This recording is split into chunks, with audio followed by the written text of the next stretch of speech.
আসসালামু আলাইকুম কাকা। কি খবর এই সময় এখানে তুমি? কাকা আব্বা পাঠালো, আমার পরীক্ষার ফি তো দেওয়া হয় নাই কাকা। পরীক্ষার ফি দাওনি তা আমি কি করব? কাকা আব্বা তো পরীক্ষার ফি ম্যানেজ করার মেলা চেষ্টা করেছে, সম্পূর্ণ টাকা ম্যানেজ করতে পারি নাই। তাই আব্বা কইলো আপনার কাছে আসতি, আপনি যদি কিছু দিতেন আমি পরীক্ষার ফিটা জমা দিতে পারতাম কাকা।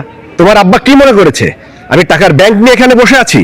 যখন লাগবে তখন আমার কাছে পাঠিয়ে দিলেই আমি টাকা দিয়ে দেবো। তোমার আব্বাকে আমার কাছে টাকার ব্যাংক রেখে দিয়েছে নাকি যখন প্রয়োজন তখন আমার কাছে পাঠালেই আমি দিতে বাধ্য থাকিব? যাও তোমার আব্বাকে বলো আমি কোনো টাকা পয়সা দিতে পারবো না, টাকা পয়সার ব্যাংক নিয়ে আমি বসে আছি, মনে করছে আমার কাছে আসলে একদম টাকা দিয়ে দেবো।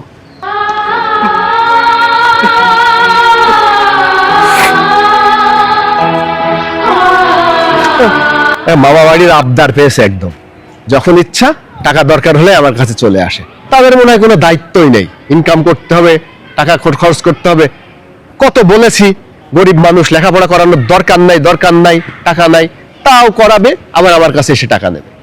নিজেরা ইনকাম করো, লেখাপড়া করো। এই আমাকে এক কাপ চা দাও, ফ্যানালে হান্নান আসতেছে, ওরে বলবা আমি ভিতরে বসলাম, পাঠাই দিও। আচ্ছা ভাই আপনি যান, আমি ওই ভ্যানালে আসলে আপনার পাঠা দিচ্ছি। আচ্ছা আর তার চাচা টোকন চাচা আছে নাকি? টোকন চাচার বাড়ি পর গেছিলাম, চাচা বলে চা খাতে আছে এই জায়গা। হক আছে, চা খাতি আছে, ওই ভিতরে বসে। তোমার নাম কি হান্নান নাকি? না চাচা আমার না হান্নান না।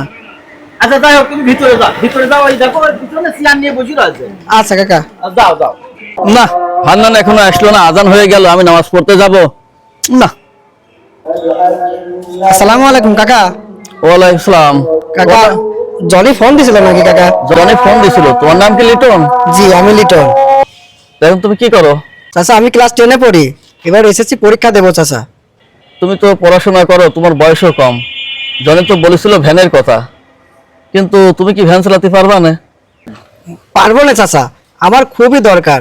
ভ্যানটা যদি আমার একটু চালাতে দিতেন আমার খুব উপকার হতো না চাচা। তো পড়াশোনা করো, তুমি তো ছোট মানুষ, তুমি ভ্যান চালাবা কে? যাদের বয়স কম তাদের তো ভ্যান দেওয়া যায় না। কাকা আমার পড়াশোনাটা চালানোর জন্য আমার এখন ভ্যান চালানো লাগবে। আমি তো পরীক্ষার ফি এখনো জমা দিতে পারি নাই কাকা। আমার আব্বা মেলা চেষ্টা করেছে, এখনো টাকা পয়সা জোগাড় করতে পারি নাই। কাকা আপনি যদি আমার ভ্যানটা দিতেন আমি ভ্যানটা চালাই আমার পরীক্ষার ফিস ম্যানেজ করতে পারতাম। আপনার না করেন না কাকা, ভ্যানটা আমার দেন, আমি চালাই। বাবারে, তোমার বয়স তো কম, সরকারি ভাবে দেওয়া নিষেধ আছে ভ্যান, তুমি অন্য ব্যবস্থা করো। কাকা আপনি আর না করেন না কাকা, আপনি যদি আমার ভ্যানটা চালাতে না দেন আমার পরীক্ষা দেওয়া হবে না কাকা। আচ্ছা আচ্ছা ঠিক আছে ঠিক আছে, তুমি যদি এত করে বলতেছো আমি ব্যবস্থাটা করবো না। তবে 7 দিনের বেশি চালাতে পারবা না, মেন রাস্তায় যাবা না। আর আমার ভ্যান ভাড়া 350 টাকা, তোমার জন্য 100 টাকা ছাড়, 250 টাকা তুমি দেবা, শুধু ব্যাটারির চার্জ আর হইতাছে ভ্যান ভাড়াটা, এটুকু দেবে। 7 দিন চালায়া তুমি তোমার খরচ মিটাই নিবা, এটাই তোমার সুযোগ দিলাম আমি। চাচা আপনি আমার মেলা বড় উপকার করলেন। আমার আপন কাকাও আমার যে উপকারটা করি নাই কাকা, আপনি আমার সেই উপকারটা করলেন। আপনার মেলা ধন্যবাদ। আমি আল্লাহর কাছে দোয়া করি আল্লাহ যেন আপনি আরো বড় করুক। আমি গেলাম কাকা, তাহলে আমি কালকে তো ভ্যান নিতে আসবো না কাকা, আমার জন্য দোয়া করবেন কাকা। মানুষ নিরুপায় হলে কি না করে। এমআই হোক, পরীক্ষার ফি আমার জোগাড় করাই লাগবে। পরীক্ষার ফি যদি জোগাড় করতে ভাই না বাজার পারি। যাবেন নাকি? হ্যাঁ ভাই যাবো, বাজারের দিকে চলেন। ওঠেন ভাই। কি করি সওয়ালের,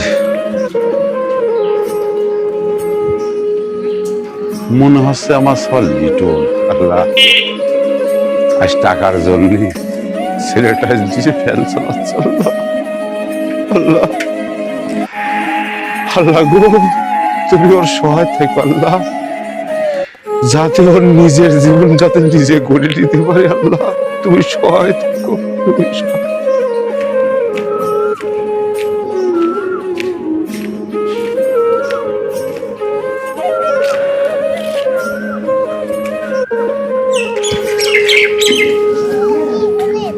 মানু ভাইয়ের ছেলে লেখাপড়ায় বেশ ভালো, কিন্তু লোকটা খুব অভাবী।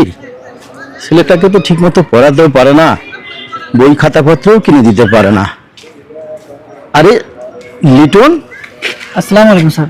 ওয়ালাইকুম আসসালাম। কি ব্যাপার লিটন, স্কুল তো অনেক আগেই ছুটি হয়েছে, সবাই যে যার মতো বাসায় চলে গিয়েছে, কদিন পরেই পরীক্ষা, অথচ তুমি এখনো এখানে বসে আছো।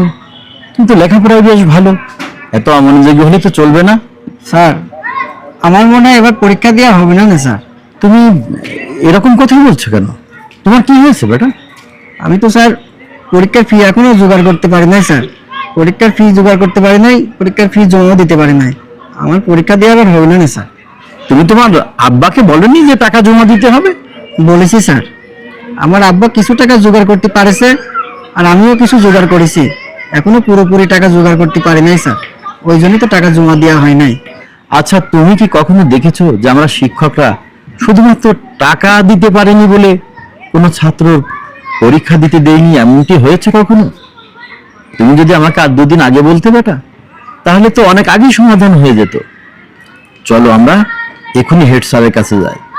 স্যার এখনো লাইব্রেরিতে আছেন, স্যারের সঙ্গে কথা বলে তোমার একটা ব্যবস্থা আমি করে দিচ্ছি। তুমি কোনো চিন্তা করো না বেটা, এসো আমার সঙ্গে, এসো এসো।